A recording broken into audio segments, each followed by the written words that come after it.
नमस्कार, फाइटर समाचार में आपका स्वागत है। पेश आज 29 जून सुबह 6 बजे राजस्थान की खास खबरें। अमेरिका और ईरान के बीच तनाव एक बार फिर चरम पर पहुंच गया है। स्ट्रेट ऑफ हॉर्मुज में सिंगापुर के मालवाहक जहाज MV एवर लवली पर हुए ईरानी ड्रोन हमले से भड़के अमेरिका ने बड़ी सैन्य कार्रवाई की है।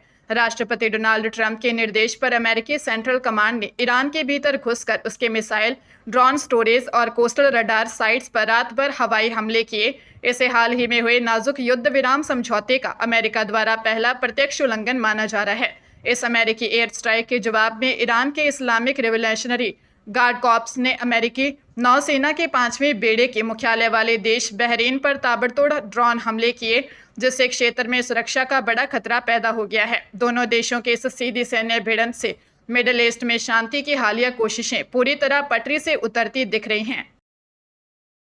राजस्थान में लंबे समय से अटकी राजनीतिक नियुक्तियों को लेकर अब हलचल तेज हो गई है। आगामी निकाय पंचायत चुनावों को देखते हुए सरकार विभिन्न बोर्ड, निगम, आयोग और अकादमियों में नियुक्तियां करने की तैयारी में है, जिनके जरिए क्षेत्रीय, जातीय और सामाजिक समीकरणों को साधने का प्रयास किया जाएगा। वर्तमान में प्रदेश के 50 से अधिक राजनीतिक पद रिक्त पड़े हैं और सत्ता में 2.5 साल से अधिक समय बीतने के बाद अब संगठन स्तर पर कई नामों पर मंथन पूरा हो चुका है। सीएम भजनलाल शर्मा इन नियुक्तियों पर विचार कर रहे हैं और माना जा रहा है कि आगामी 3 से 4 माह में लगभग 25 संस्थानों में नियुक्तियां हो सकती हैं। प्रदेश भाजपा अध्यक्ष मदन राठौर ने भी जल्द नियुक्तियों के संकेत दिए हैं। सूचना आयोग में मुख्य सूचना आयुक्त और RPSC के चेयरमैन पद पर इस माह नियुक्तियां होने की संभावना है, जिनमें IAS, IPS, शिक्षाविदों और विधि विशेषज्ञों को प्राथमिकता दी जा सकती है।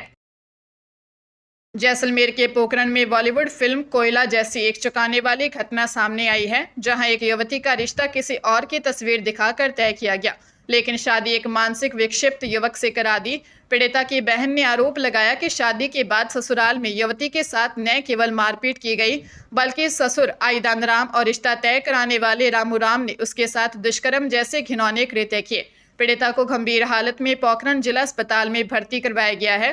पोखरण DYSP बुद्धाराम बिश्नोई ने मामले की गंभीरता को देखते हुए फलसुंड थाने में 0 नंबर FIR दर्ज कर ली है। चूंकि घटना बाड़मेर जिले के उंडू इलाके की बताई जा रही है, इसलिए आगे की कानूनी कार्रवाई और गहन जांच के लिए मामला बाड़मेर जिला पुलिस को स्थानांतरित कर दिया गया है। राजस्थान में औद्योगिक विकास को रफ्तार देने वाली पचपदरा रिफाइनरी परियोजना के उद्घाटन की तैयारियां तेज हो गई हैं, जिसका आगामी 4 जुलाई को प्रधानमंत्री नरेंद्र मोदी लोकार्पण करेंगे। इस ड्रीम प्रोजेक्ट की सुरक्षा और प्रशासनिक व्यवस्थाओं को पुख्ता करने के लिए मुख्यमंत्री भजनलाल शर्मा ने कल पचपदरा का दौरा किया। उन्होंने देश के पहले ग्रीनफील्ड एकीकृत रिफाइनरी सह पेट्रोकेमिकल कॉम्प्लेक्स का सघन निरीक्षण किया। मुख्यमंत्री ने जिला प्रशासन और HPCL के शीर्ष अधिकारियों के साथ एक हाई लेवल रिव्यू मीटिंग की अध्यक्षता की और PM मोदी की प्रस्तावित सभा की व्यवस्थाओं को अंतिम रूप दिया। अपने इस विशेष दौरे के दौरान मुख्यमंत्री जयपुर से जोधपुर एयरपोर्ट पहुंचे, जहां उन्होंने सुरक्षा प्रोटोकॉल और VIP रूट का मुआयना किया। इसके बाद वे हेलीकॉप्टर से पचपदरा पहुंचे और वहां करीब 3 घंटे रुककर तैयारियों की बारीकी से समीक्षा करने के बाद वापस जयपुर लौट आए। पाली जिले के अखावास सिंदला मार्ग पर एक ट्रैक्टर ट्रॉली ने बाइक को जोरदार टक्कर मार दी, जिससे 3 भाइयों की जिंदगी उजड़ गई। हादसे में 5वां गांव निवासी 25 वर्षीय राजू राम और जौड़ गांव के 23 वर्षीय महेंद्र के सिर में गंभीर चोट लगने से मौके पर ही मौत हो गई, जबकि 5वां खुर्द निवासी 19 वर्षीय शंकर लाल गंभीर घायल हो गया, जिसे जोधपुर रेफर किया गया है। तीनों युवक बहन की शादी में शामिल होने के लिए बाइक से जौड़ दौड़ जा रहे थे। मृतक राजू राम 8 दिन पहले ही पिता बना था। वहीं महेंद्र की सगी बहन की शादी रविवार को थी। इस हृदय विदारक घटना से परिजनों का रो रो कर बुरा हाल है। पुलिस ने ट्रैक्टर चालक को हिरासत में ले लिया है और फिर मामले की जांच जारी है। सीकर के खाटू श्याम जी कस्बे में मासिक मेले के समापन के बाद लाला मांगीराम धर्मशाला के पास पार्किंग से वाहन निकालने को लेकर श्रद्धालुओं और सुरक्षा कर्मियों में भारी हंगामा हो गया। इस दौरान कुछ लोगों ने जबरन वाहन निकालने के लिए सुरक्षा गेट के ताले तोड़ दिए और गेट को जोरदार धक्का दिया।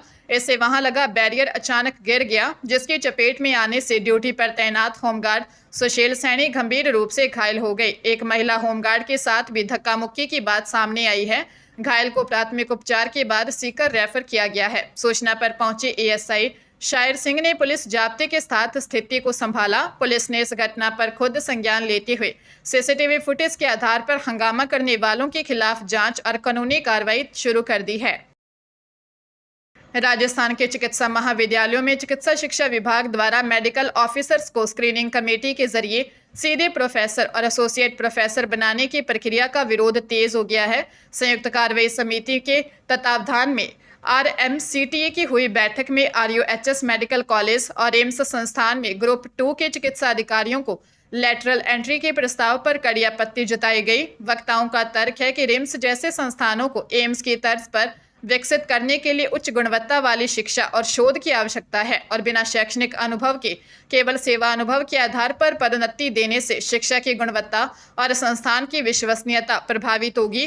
RMCTA के अध्यक्ष डॉक्टर धीरज जैफ ने CM और चिकित्सा मंत्री से इस स्क्रीनिंग कमेटी को तत्काल निरस्त करने तथा भविष्य में ऐसी लेटरल एंट्री प्रक्रिया पर रोक लगाने की मांग की है। भारतीय रिजर्व बैंक 1 जुलाई से reserve bank integrated investment scheme 2026 लागू करने जा रहा है, जिससे 1 जुलाई से बैंक ग्राहकों के अधिकार पहले से अधिक मजबूत हो जाएंगे। इस नई व्यवस्था के तहत बैंकों, NBFC, डिजिटल वॉलेट या क्रेडिट ब्यूरो की लापरवाही से होने वाले आर्थिक नुकसान की भरपाई के लिए मुआवजा सीमा 20 लाख से बढ़ाकर 30 लाख रुपए कर दी गई है।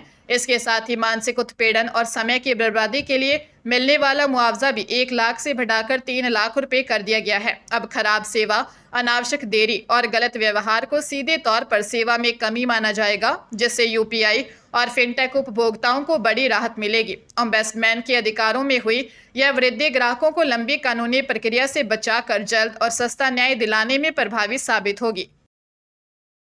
भीलवाड़ा के मांडल ग्राम पंचायत में करोड़ों की सरकारी जमीन के पट्टों में हुए भारी घोटाले के खिलाफ प्रशासन ने सख्त कार्रवाई की है। एक मीडिया संस्थान द्वारा इस भ्रष्टाचार का खुलासा किए जाने के बाद प्रशासन ने संज्ञान लेते हुए ग्राम विकास अधिकारी कजौड़मल गुर्जर को निलंबित कर दिया है, जबकि सरपंच संजय भंडिया के खिलाफ पंचायती राज अधिनियम की धारा 38 के तहत कार्रवाई के लिए संभागायुक्त को अनुशंसा भेजी गई है। जांच में 183 पट्टों को अवैध और नियम विरुद्ध पाया गया है, जिन्हें बिना साइट प्लान और उचित प्रक्रिया के चहेतों को कौड़ियों के दाम में बांट दिया गया था। CEO जिला परिषद ने दोनों दोषियों के खिलाफ पुलिस में मुकदमा दर्ज करने के निर्देश दिए हैं और अवैध रूप से बांटी गई जमीन से हुए नुकसान की भरपाई भी इन्हीं से की जाएगी। प्रशासन अब इन सभी पट्टों को रद्द करने की प्रक्रिया में जुटा है। लुधियाना के उद्योगपति महेश गुप्ता और उनके बेटे प्रियंक गुप्ता को स्क्रैप व्यापारियों के साथ 5 करोड़ 65 लाख रुपए की धोखाधड़ी और फर्जी बिलिंग के आरोप में गिरफ्तार किया गया है।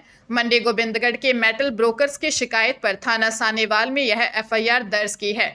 आरोपियों ने अप्रैल 2024 से जनवरी 2025 के बीच 21 करोड़ रुपए का लोहा खरीदा, लेकिन भुगतान के समय मुकर गई। जांच में खुलासा हुआ कि पिता पुत्र ने टैक्स चोरी के लिए जाली बिल बनाए और सरकार से गलत तरीके से GST इनपुट टैक्स क्रेडिट का लाभ भी लिया। CIA स्टाफ की लंबी तफ्तीश के बाद पुलिस ने दोनों को गिरफ्तार कर लिया है और अब इस रैकेट में शामिल टैक्स कंसल्टेंट्स की तलाश की जा रही है। उल्लेखनीय है कि आरोपी उद्योगपति का पहले भी विवादों में नाता रहा है और पिछले साल उनकी फैक्ट्री में हुए हादसे में 8 मजदूर झुलस गए थे। बूंदी जिला विशेष टीम यानी DST ने अवैध गैस सिलेंडरों की सप्लाई के खिलाफ एक बड़ी कार्रवाई को अंजाम दिया है। DST प्रभारी राजाराम चौधरी के नेतृत्व में टीम ने अवैध रूप से सप्लाई किए जा रहे 66 गैस सिलेंडरों को जब्त किया है। यह खेप एक टेम्पो के जरिए देवली से कोटा की तरफ ले जाई जा रही थी। इस मामले में पुलिस ने तत्परता दिखाते हुए सुभाष नगर कोटा के रहने वाले टेम्पो चालक रवि को हिरासत में ले लिया है। DST टीम की इस बड़ी कामयाबी और सूचना के बाद रसद विभाग और सदर थाना पुलिस भी तुरंत मौके पर पहुंच गई है। दोनों विभागों के अधिकारी मौके पर पहुंचे और इस अवैध नेटवर्क के खिलाफ आगे की विधिक कार्रवाई और जांच लगातार की जा रही है।